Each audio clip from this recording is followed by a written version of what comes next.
with anything we do in life, and that could range from a plethora of things. Whether it might be wanting to improve yourself emotionally, physically, mentally, or it might be wanting to learn a new skill. Whatever it may be, there is this one thing that anchors us and holds us back from progressing. There's this one thing that makes us feel comfortable with where we're at. This one thing also makes cowards out of all of us. If you can tell by the title of this video, you pretty much know where I'm going with this. This one word is called consistency. Consistency can be defined as maintaining a regular pattern of behavior. And by that very definition, we all are inconsistent. Yes, we are all inconsistent because it's a very difficult thing to keep yourself accountable. Now, I want to try and extend somewhat of an olive branch to kind of give you guys the sauce on how I try to remain consistent or try to be as consistent as possible. I think there are limiting factors that we put in our mind that makes us become inconsistent, and these factors, you can easily look at them a different way. So number one, have a plan. Yes, have a plan. And this is in the realm of YouTube. Have a plan. I think the best thing you can do is to kind of give yourself a schedule on how you want to put out videos or how you want to attack your week.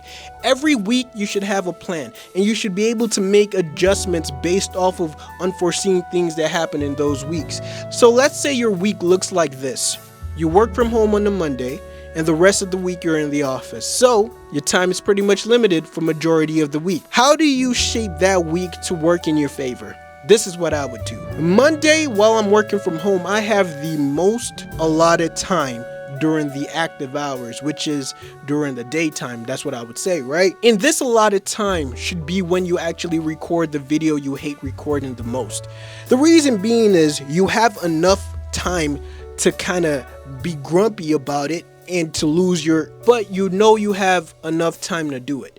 I know it doesn't seem logical, but I think it works. You have to start looking at these things in a different perspective. You have to start looking at your time management in a different perspective. You should look at your creative journey or your YouTube career the same way you look at a 9-to-5. You should treat them with the same level of importance. So you use Monday, record the video you hate recording the most. You have it, you edit it the same day, and maybe you schedule it out for later in the week. I don't know. So for the rest of the week, this is when you record, the simple, easygoing videos that you enjoy recording. I think wherever you have the most amount of time available during the week is when you should record the most aggravating form of content that you actually despise recording, but you have to because that's one of your passions. Number two, have realistic expectations. I believe one of the things that leads to burnout is the constant output of production. You're expecting your videos to do well, expecting to get monetized so quick. You're expecting to receive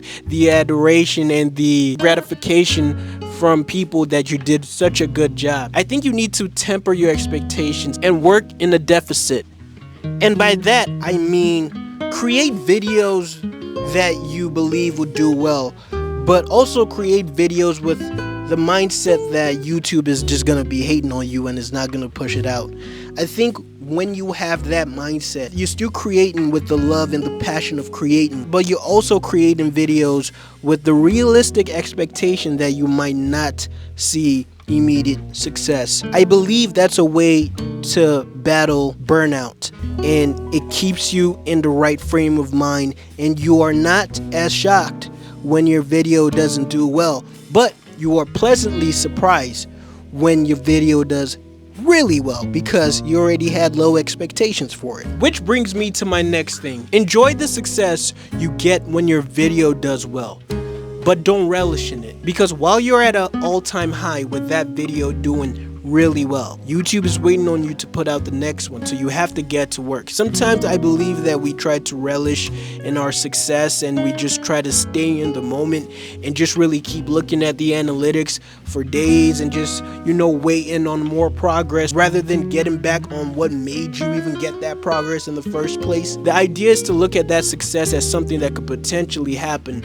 but you're not thinking that it's gonna be a regular thing. Because remember, like I just said, you should always operate at a deficit. Create to succeed, but expect that effort to be in vain. I know it's a backwards way of thinking about things, but I tell you, you never get disappointed in what you weren't expecting. So once you do get what you didn't expect, it makes it all the sweeter. I'm just telling you how I operate. Also, I think you should always want to draw inspiration from people. Inspiration is such a big thing.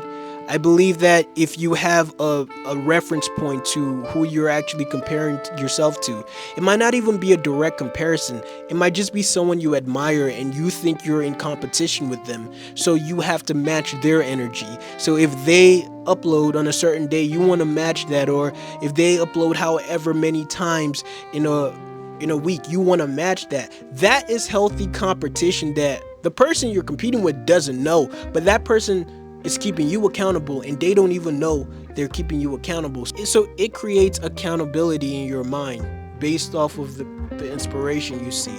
Ultimately, just show up. Show up every day. As long as you have your goal in sight, as long as you have that mindset of achieving that goal, you will have an extra drive to remain consistent. It's not gonna be all the time because we're not perfect. Sometimes, take a break. If you need to have those buffer periods, take them.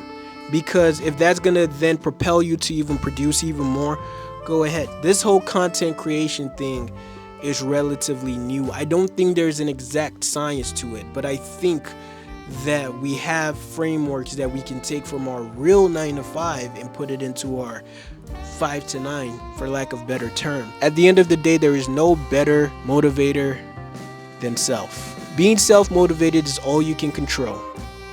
You can't control the algorithm. You can't control YouTube's favor on your video. You can control your motivation. You can control your hard work. You can control your determination.